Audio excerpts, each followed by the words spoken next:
vlog si Perante. Yan, si Ate ID namamalingki. Tulak muna tayo sa labas. Habang magbabayad siya sa counter.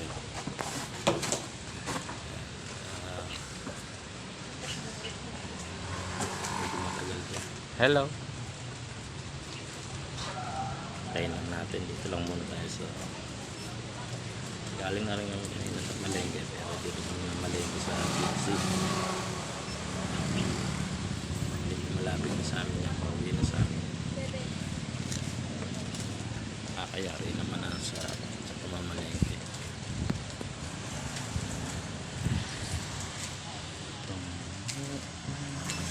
Ayun na. Tinatali na yung mga pinamili namin. Babayad na lang siya dyan.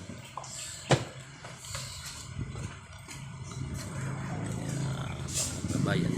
Dito lang muna ako sa labas. Waiting lang ako sa kanya.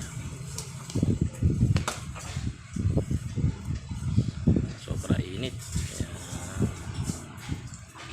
dito muna ako sa labas. Papahinga lang muna rin. Papahangin. Ayan. Kakayari na din. Ayan o. Init o. Ayan yung labas.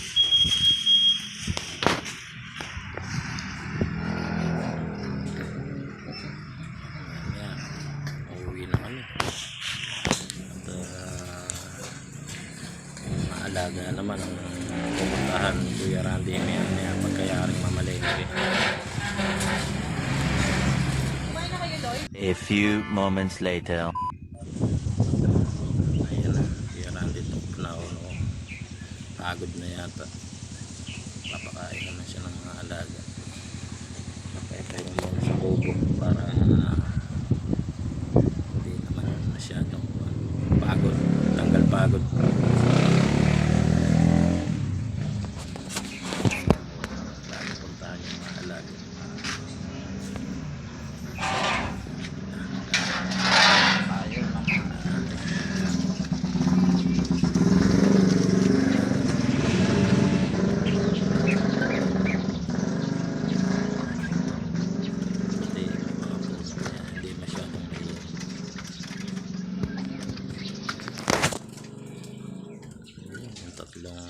Rhode Island.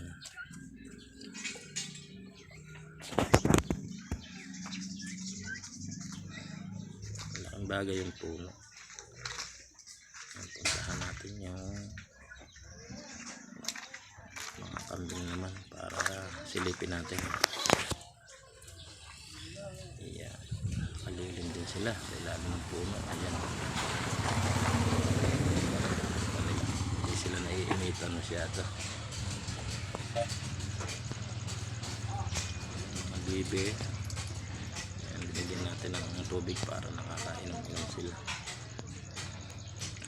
Yan ang gusto ng bibe kasi may tubig. Ayun, walang tubig yan. Nasa loob pa naman. Wala sila, abong ka lang. Hindi naman nainom dito. Malamig lang kasi dito sa kubo na to. Okay naman yung mga puno kaya malamig. Yung mga kambing fresh na fresh sila, nakakain lang nila. Mamaya kukuha uli natin ng pagkain ngayon. Yan, papahinga lang sila dyan.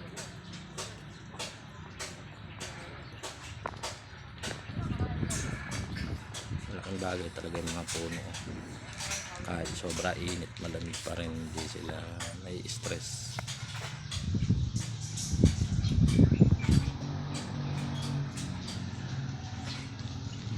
Si Kulit nakakatulog na. Tulog-tulogan lang pala.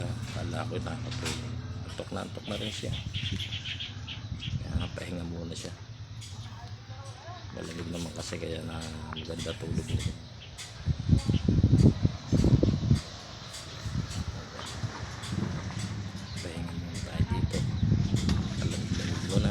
Hangin, sarap ng hangin. Yan, papunta dyan sa sinasakatihan ko. Pinukuhaan ako ng damo. Yan, pagkain ng mga alaga.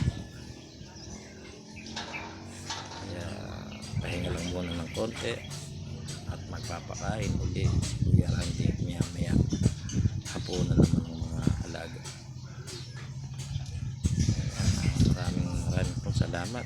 Hanggang dito na lang po. Salamat po.